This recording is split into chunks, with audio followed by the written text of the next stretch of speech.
বাংলাকে আবাস যোজনায় কত টাকা?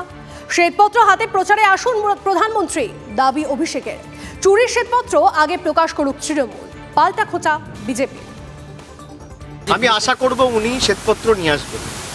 আমি আশা করব 2021 সালের পর থেকে আমি যে চ্যালেঞ্জটা করেছি যে আপনি 100 দিনে ক পয়সা ছেড়েছেন আপনার কেন্দ্রের সরকার, আর আবাস যোজনায় আপনারা ক পয়সা দিয়েছেন বাংলাকে, এর শ্বেতপত্রটা এক হাতে ধরুন আর এক হাতে মাইকে বলুন বাংলাকে দিয়েছি। আজকে একটা 2017-18 সাল থেকে আবাস প্লাসের যে তালিকা তৈরি হয়েছে সেই টাকা পর্যন্ত বিজেপি সরকার ছাড়েনি। আজকে যদি মানুষগুলোর মাথার উপর পাকা ছাদ থাকতো তাহলে এই দুর্ঘটনা ঘটতো না। এর জন্য দায়িত্ব একমাত্র কেন্দ্র সরকারের।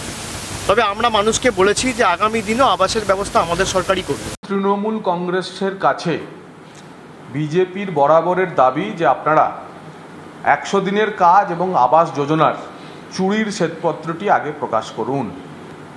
যেদিন আপনারা চুরির শ্বেতপত্র প্রকাশ করবেন, চোরেদের তালিকা প্রকাশ করবেন, চোরেদের থেকে উদ্ধার হওয়া টাকা, গরিব মানুষের টাকা আপনারা রাজকোষে ফেরাবেন, এই কাজ যেদিন আপনারা করবেন 4 সেকেন্ডের মধ্যে কেন্দ্রীয় সরকার 100 দিনের টাকা এবং প্রধানমন্ত্রী আবাস যোজনার টাকা ফেরত দেবেন।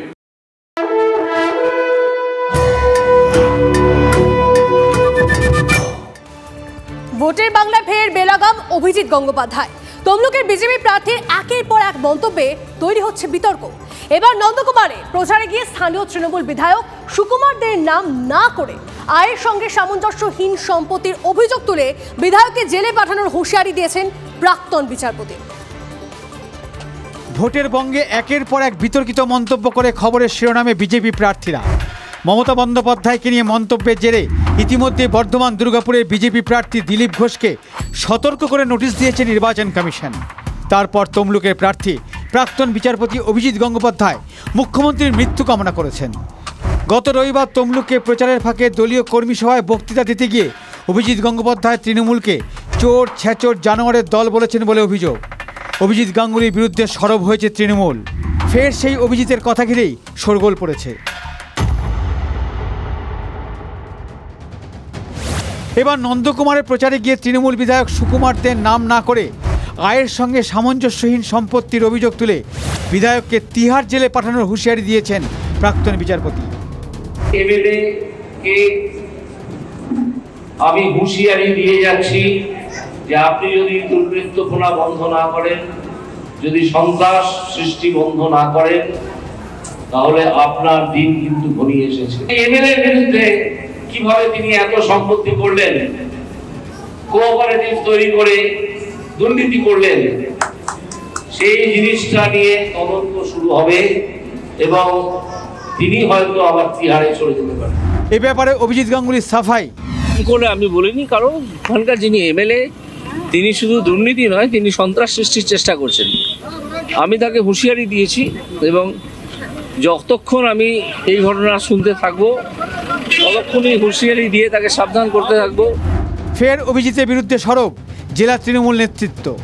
নন্দকুমারের মাটিকে উনি চিনেন না। এখানে সন্ত্রাস কোনোদিন কোনো কালে হয়নি, কোনো জন্মে হয়নি, আগামী দিনও হবে না। সন্ত্রাসটা ওরা সৃষ্টি করছে। যিনি বিচারপতির আসনে ছিলেন তিনি এখন বলছেন আমার আগে থেকে রাজনৈতিক লোকেদের সঙ্গে যোগাযোগ ছিল, রাজনৈতিক দলের সঙ্গে যোগাযোগ ছিল। প্রথমত তিনি সেই দলের হয়ে কাজ করতেন ওই চেয়ারে বসে। এর থেকে খারাপ জিনিস আর ভাবা যায় না। সেই লোকটা কি বললো সে নিয়ে আমাদের মাথা ব্যথা।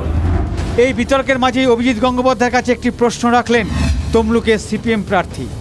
বিজেপির প্রার্থী কি বলছেন না বলছেন এই বিজেপির বিষয়, তবে একটা কথা প্রশ্নের উত্তর ওনাকে দিতে হবে যে অরবিন্দ কেজরিওয়াল 2021 সালের দুর্নীতির মামলায় যদি জেলে যায় তাহলে কিসের জন্য, কোন কারণে আজ অবধি সারদা রোজভ্যালি থেকে শুরু করে নিয়োগ দুর্নীতির মামলা, গরু কয়লা, তৃণমূলের মাথারা আজ অবধি কেন জেলে যায়? পূর্ব মেদিনীপুরের ভোট আবহে কিন্তু যখন বাকি রাজনৈতিক দলগুলো এই বিষয়ে সুর চড়িয়েছেন, তার পাশাপাশি কিন্তু অভিজিৎ গঙ্গোপাধ্যায়ও তার মত নিয়ে যথেষ্টভাবেই অনড়। তিনি কোনো ঔদ্ধত্য দেখাননি। সমগ্র বিষয় নিয়ে তার ঔদ্ধত্যের কোনো পরিচয় নয়, কারণ এটা রাজনৈতিক ময়দান। আর রাজনৈতিক ময়দানে তিনি কিন্তু সৌজন্য দেখিয়ে চলেছেন। প্রত্যেকটি রাজনৈতিক আক্রমণের তিনি ডিফেন্ড করবেন এবং সব বিষয়ের উত্তর দেবেন বলে এমনটাও এদিনের জনসংযোগ থেকেই এমনই মত প্রকাশ করেন। তমলুক থেকে ক্যামেরায় দেবাশিসের সঙ্গে কনিষ্ক মাইতি, TV9 বাংলা, পূর্ব মেদিনীপুর।